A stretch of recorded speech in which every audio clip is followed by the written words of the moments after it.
Bonjour, petit retour en arrière. Dans cette nouvelle vidéo, nous sommes en novembre 2019 et nous partons pour la Chine. Nous étions alors loin de nous douter que quelques semaines plus tard, le monde s'arrêterait de tourner. Allez, on vous emmène. 你好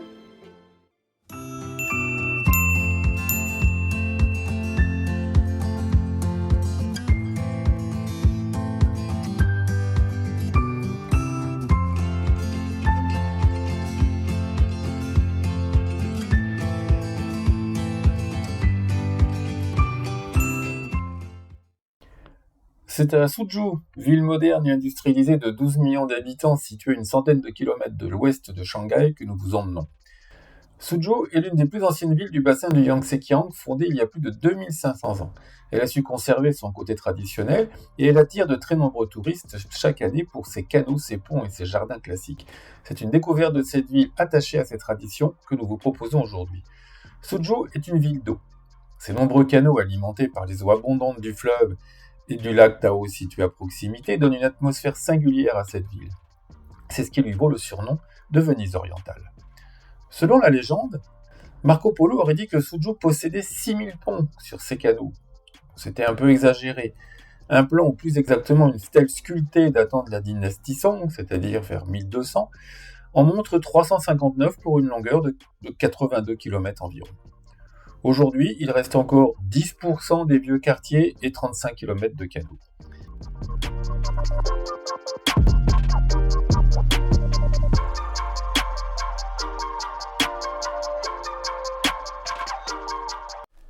L'un de ces canaux est celui de Shantung.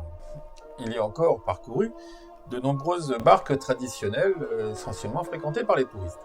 Ce canal longe la rue du même nom, considérée comme l'une des plus vieilles rues de Suzhou et donc l'une des plus pittoresques. La partie la mieux conservée est très animée et très jolie, et illuminée par des lanternes typiques rouges comme on peut le voir sur ces images.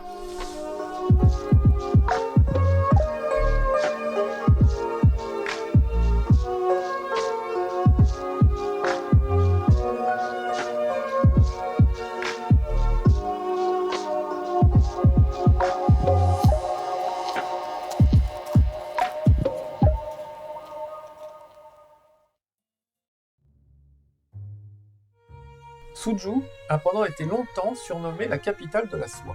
En effet, depuis près de 5000 ans, le nom de la Chine est intimement lié à celui de la soie. Et aujourd'hui encore, 60% de la production mondiale vient de Chine.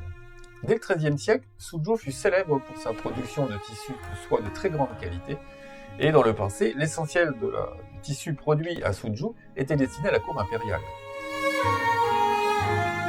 Aujourd'hui, de nombreuses manufactures modernes maintiennent la traduction et la production de soie et l'on trouve partout des boutiques de tissus et de vêtements.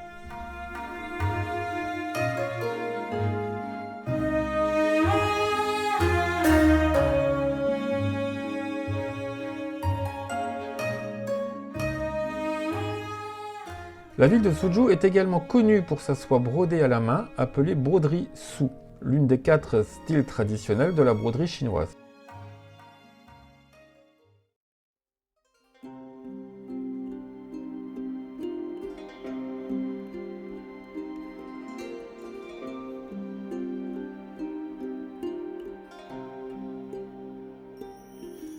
Un peu partout à Suzhou, dans la vieille ville et en particulier le long des canaux, se trouvent de très nombreuses échoppes ou simples stands de cuisine de rue, la street food.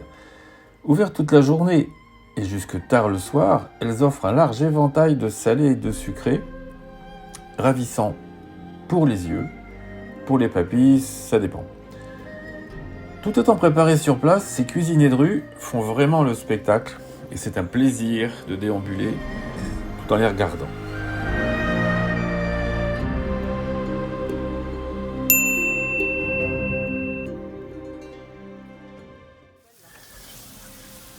La street food en Chine est un véritable style de vie profondément ancré dans la société.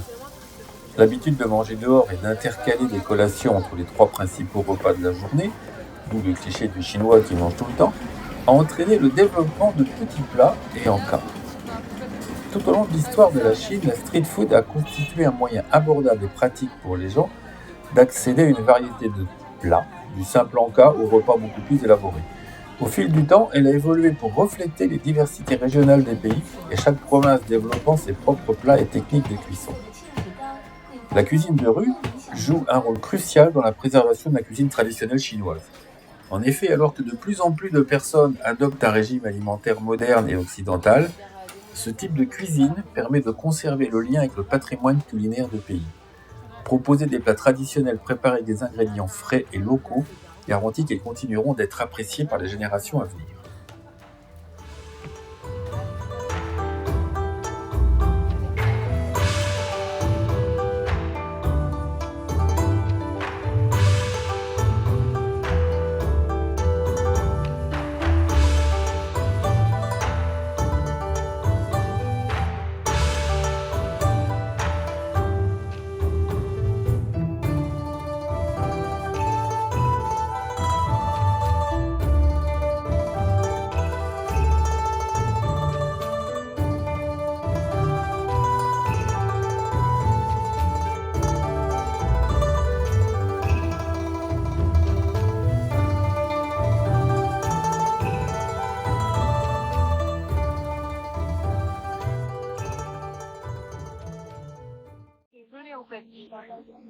Bien du jus. Vous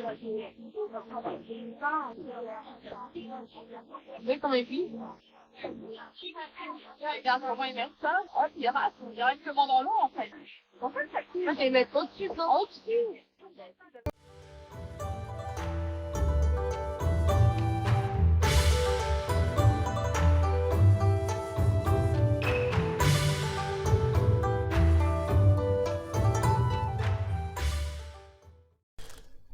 Au fil de nos déambulations dans les ruelles de Suzhou, nous sommes tombés sur une petite boutique de papier découpé.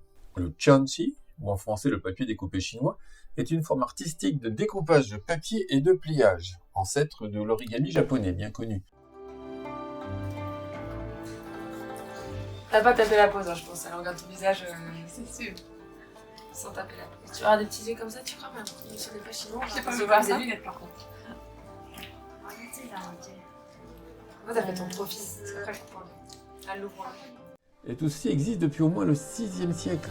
Les motifs principaux en sont des animaux, dont les signes astrologiques, des fleurs ou d'autres formes découpées, soit au ciseau, soit avec un couteau. Lors du Nouvel An chinois, par exemple, les entrées sont décorées avec du papier découpé, censé apporter la chance.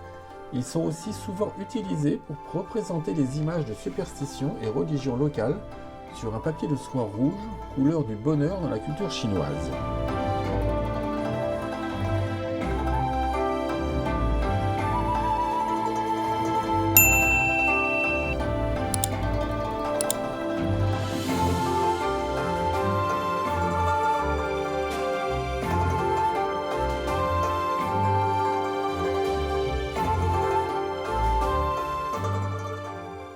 Les jardins classiques de Suzhou remontent au XIe siècle lorsque la ville devint la capitale du royaume de Wu.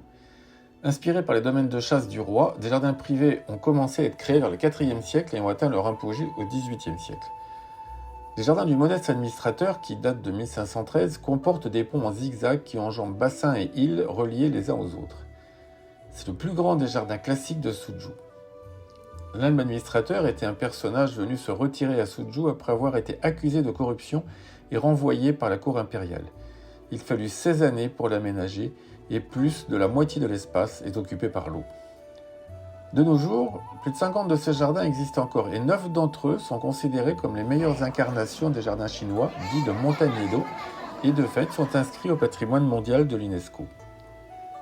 Les maîtres jardiniers de chaque dynastie ont adapté différentes techniques afin d'imiter de la façon la plus artistique possible la nature, en utilisant et en adaptant de façon fort habile l'espace disponible. Limités à un seul et unique lieu de résidence, les jardins classiques de Suzhou sont censés être un microcosme de la nature en mêlant les éléments de base de la nature tels que l'eau, les pierres et les plantes à différents types de constructions et ayant un sens littéraire et poétique. Ils sont l'essence même de l'incarnation de la culture chinoise traditionnelle.